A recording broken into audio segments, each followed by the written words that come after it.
Brought to you by Exuno, a free original sci-fi. Sneak peek at the end.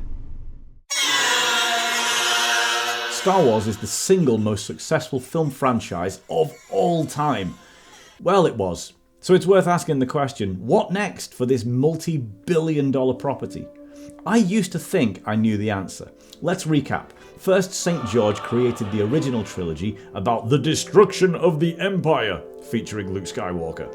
And then, after the love for Star Wars just wouldn't die, he made the prequels about the rise of the Empire, featuring Anakin Skywalker.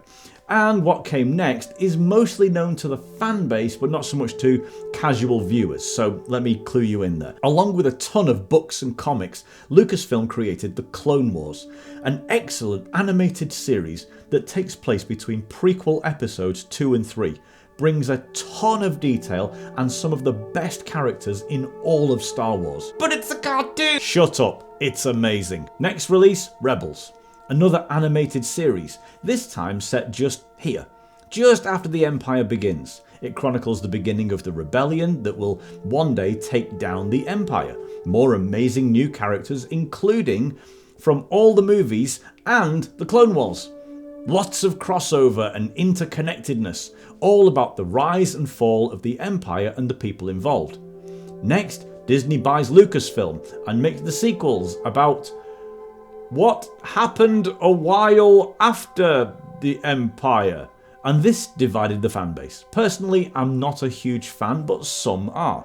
Thing is, they're only marginally connected to the original films and not at all to any of the animated series.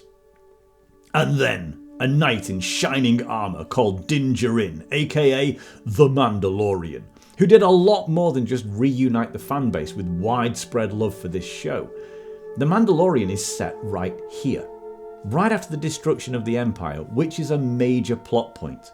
And so it's clearly tied to the pre-Disney stories, and it brings animated characters from those series into real life, tying all of this end together. It barely nods to the Disney films at all. It brings Ahsoka and Boba Fett to life, who both get a series of their own, both set in this Empire-connected period, both connecting to the animated series, original movies, sequels, but not to the Disney movies. Are you seeing a pattern yet? Next up, Obiwan, set here. Andor, set here. The Bad Batch, here. Tales of the Jedi, here. What we see is the building of an interconnected canon that largely ignores the sequels. And sure, there are hints that the events of the sequels are coming, but we're not getting Rey, Finn and Poe backstories, are we? Or anything like it. Everything's focused here.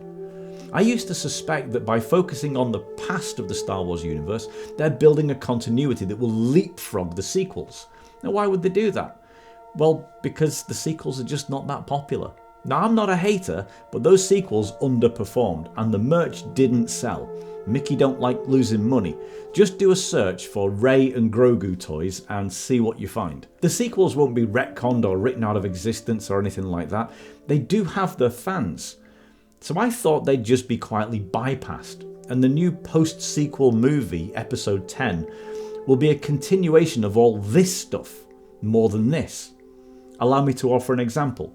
Grogu becomes one of the main characters, the Luke Skywalker, a Mandalorian / Force user.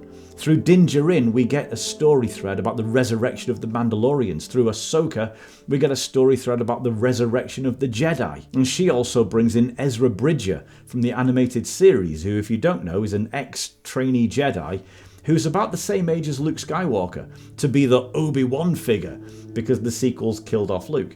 And as for the villain, where is Grand Admiral Thrawn?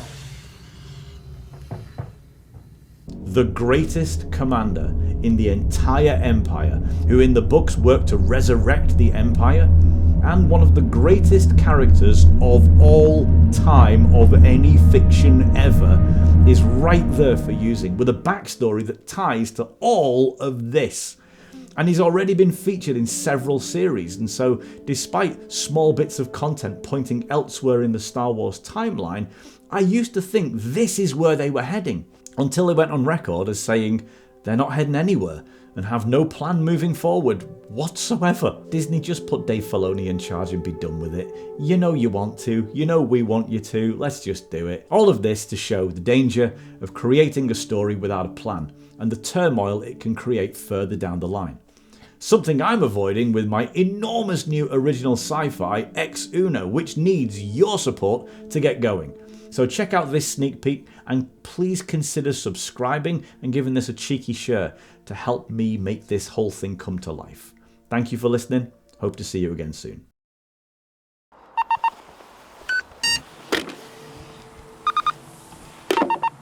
And if you're seeing this, congratulations! You survived. So, take note of this.